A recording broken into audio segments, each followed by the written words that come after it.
Lilinawin ko lang. So parang na-heard ako na may tao palang galit sa akin.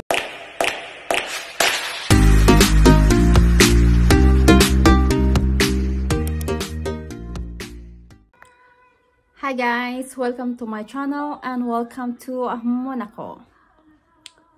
So, di ako makatulog. So, yan. Dahil alam nyo ba, gawa mo na ako ng content dahil medyo na-hurt lang ako ng konti sa may nalaman lang kasi ako, and dahil dun sa nalaman ko, naisipan kong magbukas na aking YouTube channel. So may nalaman kasi ako na may mga kababayan pala tayong mga Filipino dito sa Monaco and Beausoleil, France. So nagtrabaho sa Monaco na masama ang loob or galit daw sila sa akin dahil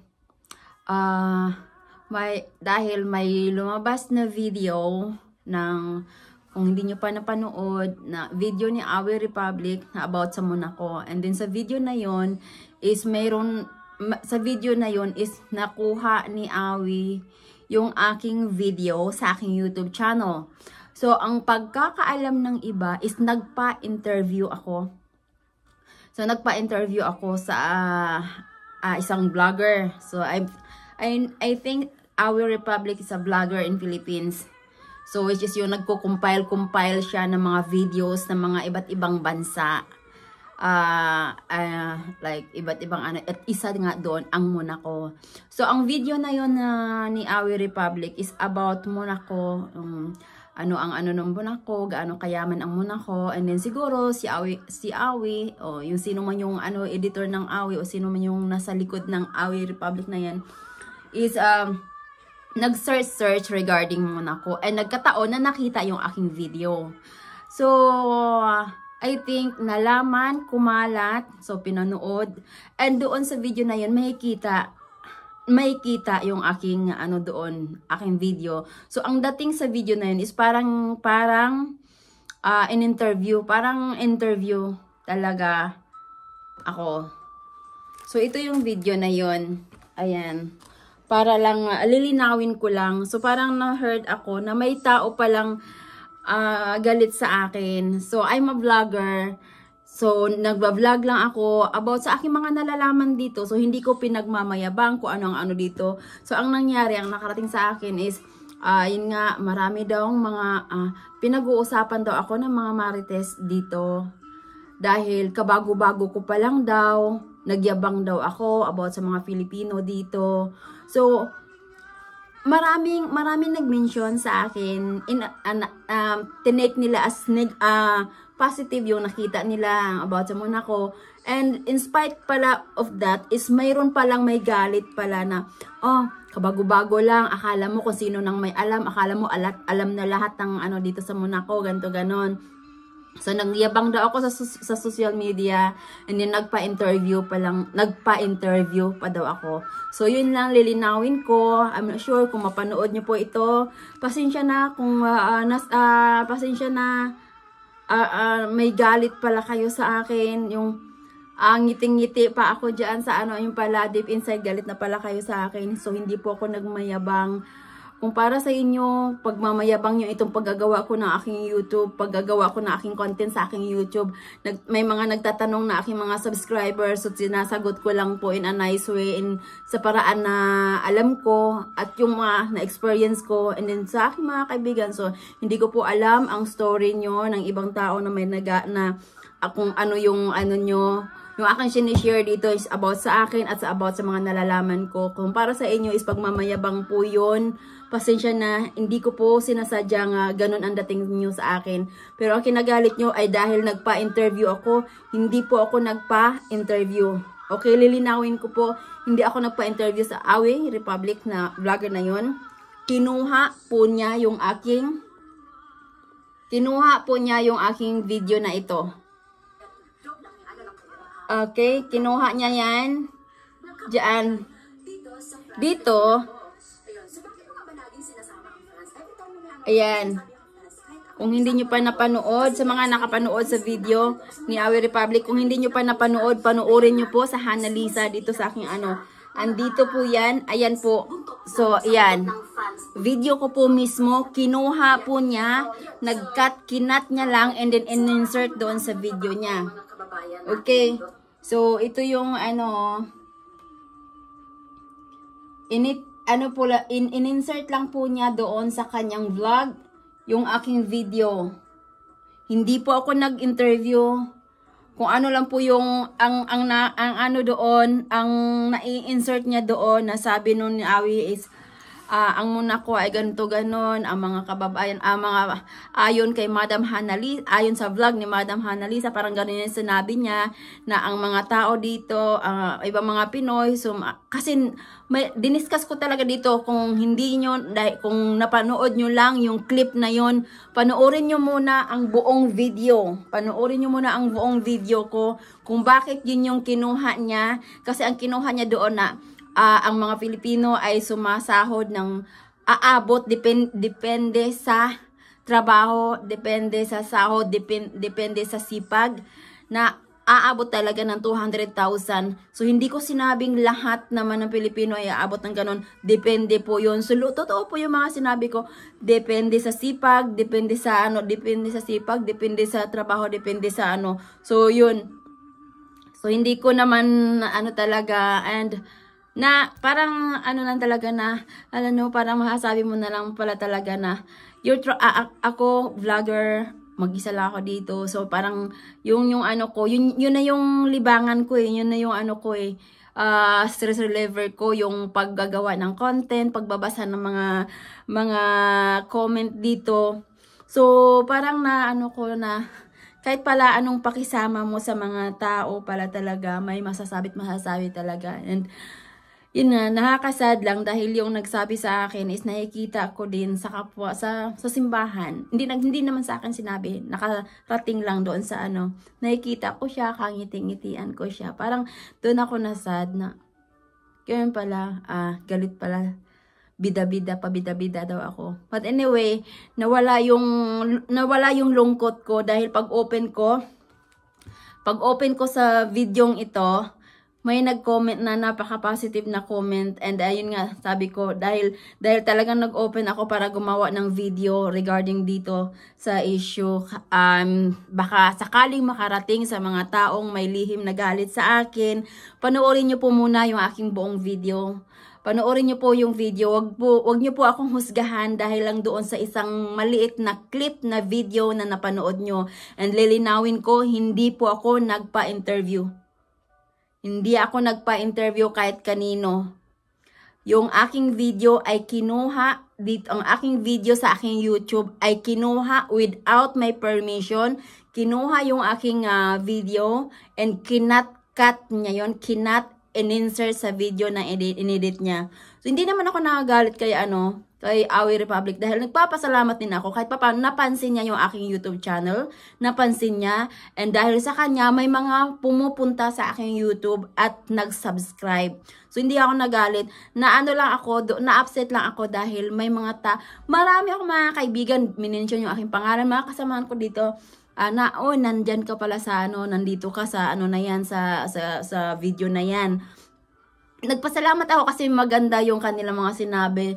Pero hindi ko alam na mayroon palang mga kababayan na nagalit dahil ganito daw, nagpa-interview daw ako, nagmamayabang daw ako sa mga dito na ganyan. Well, parang napakalungkot lang isipin na kahit wala ka namang ginawang masama sa mga tao, pero malalaman mo may galit pala sila sa inyo. Ayan, lilinawin ko lang kung sakaling mapanood nyo po ito. Mga kababayan natin, masalubong ko kayo sa labas. Pasensya na kaya pala siguro minsan pag may nandyan, kaya pala minsan pag nakangiti ako dyan sa labas, may mga umi-snap sa akin, baka yun na yun ang dahilan. But anyway, okay, proceed na po ako doon sa aking so hindi po ito question and answer yung aking vlog. Yun nga, napasilip lang talaga ako dahil doon sa aking nalaman. And tamang-tama na pagbukas ko sa videong ito is nakita ko ang comment ni Ate Maria Rosa Mayer. Maria Rosa Yeah, Maria Rosa Mayer. Thank you, ate. And tagkataon na dito din, dito din siya nag-comment sa video na yon na kung saan doon kumuha ng clip si Awi. So, ang sabi niya, subscribe to your channel, Proud Ilongga from Bacolod. Ayan, at shout out Madam Maria Rosa Mayer. Sabi niya sa akin, at least parang umano yung aking ay kahit papano, maraming mga nagko-comment. Yan nga lang, sa mga nagko-comment natutuwa sila, ganito ganon. Yung iba na mga kababayan natin dito, ang feeling nila is yung kabago-bago lang niya dito, akala mo alam na lahat. Hindi po ako nagmamarunong, hindi po ako. And then pati TikTok ko na pag ko ng French Tagalog, gumagawa ako ng French Tagalog. Parang dahil pinapractice ko yung aking sarili. Pero binash din nila ako kasi French Bisaya accent naman. So, hindi ko naman kinakahiya, Bisaya talaga ako. So, hirap na nga tayo mag-English dahil Bisaya, hirap na nga sa English. Tapos, syempre, French. Sino ba namang hindi mahirapan sa salitang French? 'Di ba? So, hirap naman talaga tayo. Hindi lang naman tayo mga kababayan ang mahirapang magsalita ng French dahil iba yung pagbigkas, iba yung nakasulat, iba yung pagbigkas. Kung tayo yung magbasa, like as Filipino, pagbabasahin natin yung kung ano yung nakasulat, yun talaga ang babasahin natin. Pero iba sa French. But anyway, ayun, proceed na tayo kay Madam Maria Rosa Mayer. Salamat sa comment mo dahil medyo gumaan yung aking pakiramdam kasi positive yung kanya, sabi niya. Subscribe to your channel, Proud Ilongga from Bacolod. Pwede nyong i-upgrade ang inyong mga trabaho. So pwede tayo magtrabaho na hindi lang tagalinis, hindi lang taga-alaga ng bata, taga-alaga ng matanda. Pwede natin i-upgrade ang ating trabaho. Sabi niya, first must learn to speak French. Kaya nga ako nagpipilit talagang nagpipilit talagang matuto kahit pa Bisaya accent ako, ginajudge ako ng mga kababayan natin. Actually, yung mga lokal hindi ka i-judge once you tried your best na to communicate in French, natutuwa sila. So ang mga nag-aano lang sa atin, nangre-reject lang sa atin, yun ang nakakalungkot. Ang mga nagre-reject lang sa atin is yung mga kababayan din natin na lalo na't matatagal na sila. So doon, yun lang nakakalungkot dito sa abroad. So first must try to speak French. I am a nurse but unfortunately did not pass the concourse. 510 points only. Working already as a real estate agent. Na siya, real estate agent na siya, yung mga ng mga bahay-bahay. Thank you madam for sharing of this, no. Kung sino sa inyo mga kabayan na at least marunong mag-French, pwede kayong maging real estate agent. Walang madali na trabaho. Ayan ang sabi ni Madam Maria Rosa Mayer. Thank you, Madam Rosa Mayer. I'm not sure kung saan siya dito sa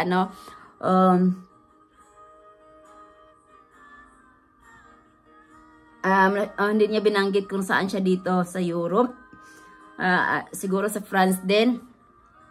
Salamat, Madam Maria Rosa. Talagang kahit paano na parang yung ko kasi after, parang nung nalaman ko on that time, is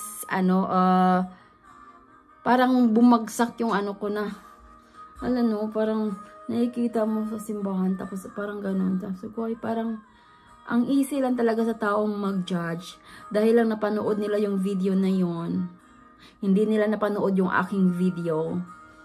So yun, napanood nila yung video na yon na may kinuha lang na konting putol lang ng video sa buong video ko. So, ginudge na nila ako. So, marami daw may galit sa akin dito. So, yun ang nakakalungkot na marami na palang may galit sa'yo pero hindi mo alam, yung pangiti-ngiti ka lang. So, kahit anong ganda ng pakisama mo sa mga tao, mga kababayan, natin is may masasabi talaga. Kaya, carry lang.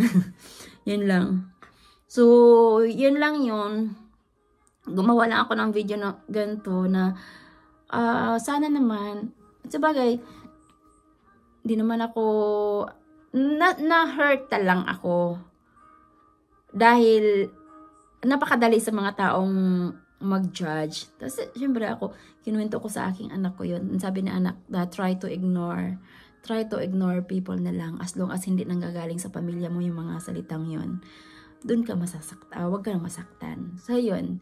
And then, yun nga, sabi ko, ano talaga ako dahil alam ko, baka manonood sila na ano nila. Yun nga, manonood sila. Balay mo, mapanood nila. Kasi, hindi ko sila kilala. So, hindi ko sila kilala. So, kilala nila ako. Siyempre, vlogger ako. So, may galit na pala sila. Hindi nila inintindi yung aking content o ano. So, for me, in my content, I am happy to share.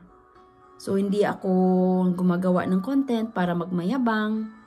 Gumagawa ako ng content to inspire. Para naman kahit papano yung mga wala dito is magkaroon ng kaalaman about dito. So, hindi ako nagpabida-bida. Hindi ako gumagawa ng content para magmayabang. Hindi. So, hindi kasi lahat ng tao ay pareho ng iniisip natin. So, ipag-pray ko na lang sila na sana pag nakita naman nila ako, they will try to approach me. Instead of judging me without me knowing na may galit pala sila sa akin. So, I hope na one day makita nila ako, ikaw pala yung nasa ganito, ganon. And, makilala din naman nila ako. Kasi, ang hirap kumilos. But anyway, wala naman din akong dahil mag-isa akong pumunta rito. Mag-isa naman akong and sa awa ng Diyos, pinalad akong makarating sa bansang ito, without perwisyo sa ibang tao. So, blessed lang ako and thankful. So, yun lang, napagawa lang talaga ako ng content dito. And, thank you kay Madam Maria Rosa Mayer, shout out sa iyo. Thank you dahil na-uplift mo yung aking talaga, parang na-down lang ako, na-down.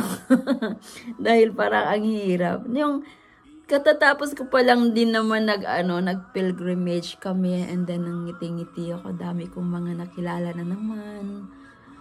Pero biglang may nalaman ako na ganito ganon.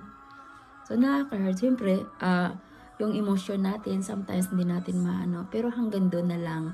Hindi naman kasi natin hawak yung isip ng mga ibang tao. At ang hirap din naman magpaliwanag sa kanila na, hindi okay kasi hindi ko sila kilala. So that's why I decided to make a video na lang here. Okay, salamat guys sa mga bumisita at bibisita pa lang sa aking YouTube channel. Maraming salamat sa inyo. Ito'y aking libangan lang dito sa sa Monaco. Dahil ako ay maagang natatapos ng aking trabaho sa dito. Yan lang. Ito lang yung aking sumbungan. Ito aking YouTube channel. So maaaring iba sa iba ang pagkaintindi ng iba. Pero wala na tayong magagawa. Sila yun Ganon yung isip nila. So, anyway, hanggang dito na lang. Medyo mahaba-haba na ito ating mag-alas 12 na.